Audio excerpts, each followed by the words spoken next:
Fire sign, Aries, Leo, and Sagittarius. Kumusta po kayo, guys? Okay, so fire sign, tignan po natin ano ba ang inyong gabay kapalaran ngayon. Fire sign, Aries, Leo, Sagittarius. Gabay kapalaran po, Spirit Guide.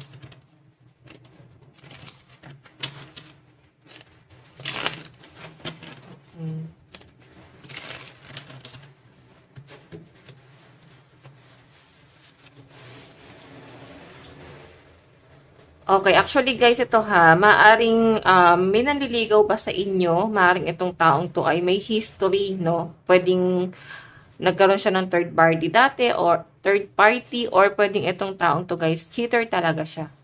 Okay? So, ang pinapakita sa akin dito guys, naguguluhan na yung iba sa inyo guys. Kung tatanggapin mo ba tong taong to kasi iniisip mo ano ba intention sa inyo, fire sign, no? Kung pera ba or love ba talaga kayo na tong taong to? Kasi walang issue sa inyo guys eh. Ayan no, walang issue sa inyo pero siguro mas maganda yung daloy ng pera ng mga fire sign at iniisip nyo na baka gamitin ka lang niya or baka kasi guys mas okay ka tapos baka ikaw lang guys yung mag-build ng foundation niya. Okay? Or baka bitbitin mo lang siya guys pataas. Ganun po yung pinapakita sa akin. Kung ito naman guys ay past person at baka nilagay ka sa third party, ayan, maaaring sinusuyo ka ulit guys, nililigawan ka. Sa pinapakita sa akin dito, magiging practical ka rito. Okay? So, pwedeng bibigyan mo muna guys ng leksyon itong taong to. Nine of Diamond. I think mas magpo-focus kayo guys sa inyong kaperahan sa pinapakita rito. Tingnan pa natin fire sign. Okay. Ayan. Additional message po kay fire sign, Aries, Leo, Sagittarius.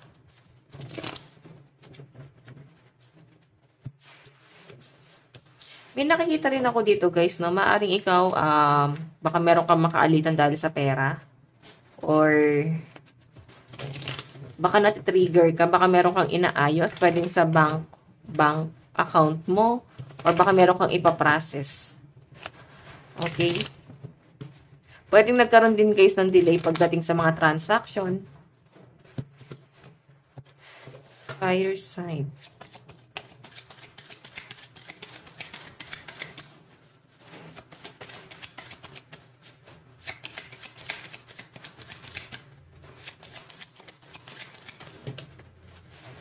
So guys, meron tayong 5 of Pentacles, 6 of Swords in reverse, and Knight of Wands in reverse.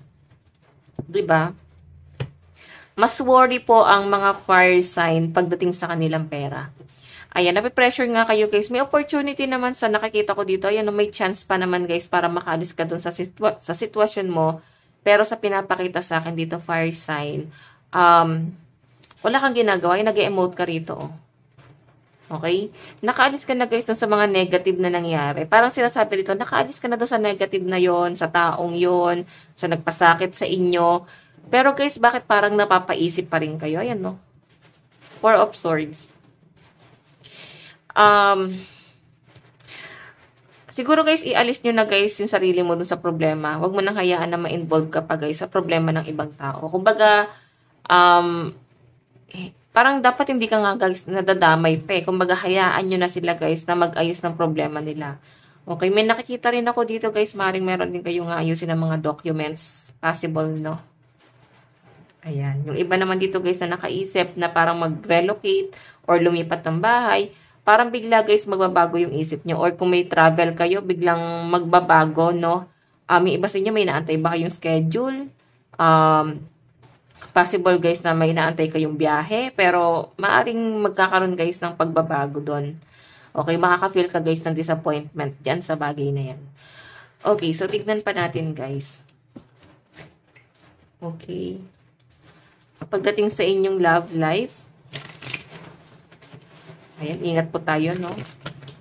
Maulan na po ngayon. Pagdating sa inyong love life,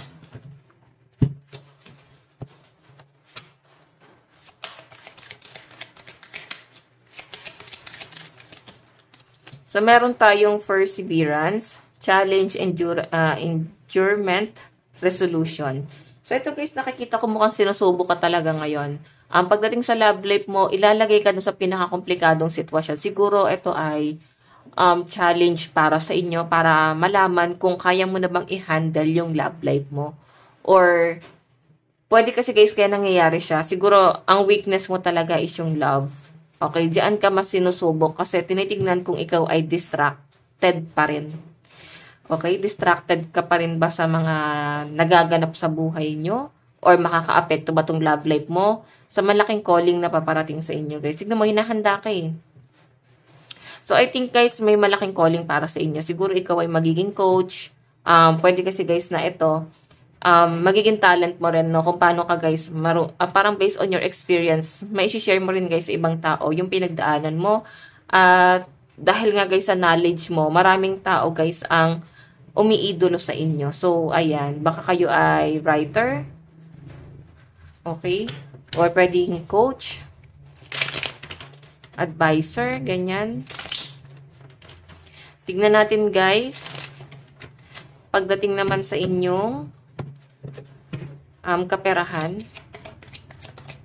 So, pagdating sa kaperahan nyo, guys, ayan, isa lang po. Pero may nakakita akong parang, stress. Okay, i-check natin. Pagdating sa kaperahan. Pagdating sa kaperahan. Laging dalawa talaga, guys, no? Siguro may incident na mangyayari, pero parang sinasabi na masusolusyonan mo rin agad yung problema mo sa pera. Okay. Ayan, robbery. So, guys, mag-iingat kayo guys sa mga mag-iingat kayo sa mga ayan, sa mga nagpapanggap na agent or baka kayo ay ma-scam. So, awareness lang to, fire sign, no? Baka kasi, guys, ikaw mismo, maisubo mo yung sarili mo, tas akala mo, guys, is maganda yung magiging outcome. Pero, guys, baka nautakan ka. So, pagka ganyan, guys, na, baka investment scheme, basta pag may money involved, baka ito'y patungkol sa pag-i-invest. Pag alam nyo, guys, sinabi sa inyo is pera, tas palalakihin, wag nyo, guys, paniniwalaan. Okay, kasi bihira yun, guys. Parang pyramiding na yun. Okay, basta pag sinabi na ang pera mo ay lalago, ganyan-ganyan. So, dyan pa lang, guys, maging na kayo, alerto na kayo. Okay? Maging alert na rin kayo, guys, sa mga binibili nyo, guys, product. Baka pagdating sa inyo ng product is sira or baka nga makapaglabas ka ng pera tas alam mo, nasayang lang yung pera mo. So, maging matalino kayo, guys, no? Tingnan natin, guys. Pagdating naman sa inyong trabaho ni fire sign, meron tayong stop, break, pause, and stagnation. So, alam nyo, guys, siguro iba sa inyo wala kayong trabaho. Baka pinagpapahinga ka muna kasi grabe na yung pagiging workaholic mo. Okay, may nakikita ako dito, guys, ayan, meron ditong faith. So, I think nagagamit ng iba sa inyo yung talent mo, no? Yung talent mo, guys, ito yung parang mas binabayaran ng tao sa inyo. So, kung wala kang trabaho, guys, maaaring meron kang ibang part-time. Kumikita ka naman kahit papano. Tingnan natin, guys, pagdating naman po sa inyong ayan, pagdating sa inyong pamilya. Pagdating sa pamilya, fire sign. Meron tayong stress. Okay. So, nakikita ko, guys, stress ka na pagdating sa pamilya mo. Okay, na-stress ka sa kanila. Or, maaari kasi, guys, na magulo sa tahanan, magulo sa inyo, tas parang ayaw nyo, guys, makarinig ng gulo. Gusto nyo, guys, ng peace of mind. Kaya siguro, guys, ayan, masyado na yung stress mo. Wala ka nang trabaho ngayon, tas na-stress ka pa sa family mo, tas para bang napapasubo ka ngayon. Okay? So, ito, guys, pag ito pinagdadaanan mo ngayon, parang mas maging matalino ka sa pera mo. Kung mag-business ka lang din, siguro, yung pansarili nyo na, guys, hindi yung pang ipadadaan nyo pa, guys, sa ibang tao. Sa halip na binabudget mo sana yung pera mo, is mas scam ka pa. Okay. So, tignan po natin. Kunin ko lang tong love advice nyo, guys. Okay, wait lang po. Okay, so fire sign, possible na ang lucky number mo is 7, 59, 12, and 73. Okay, love advice. Meron tayong rejoice. Embrace your loving connection and rejoice. Ayan. So, kung meron ka, guys, partner, ang sinasabi rito, baka kailangan i-enjoy nyo lang. Huwag nyo na guys masyadong i-pressure pa yung sarili nyo.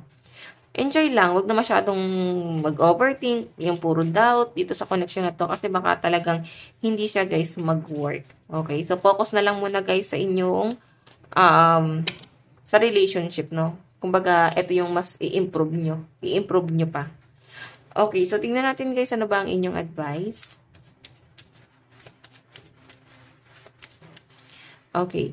Advice, meron tayong believe in your good luck. 'Di ba? Kung marami ka guys pinagdadaanan ngayon, kung parang feeling nyo guys down na down ka ngayon, ang sinasabi rito guys,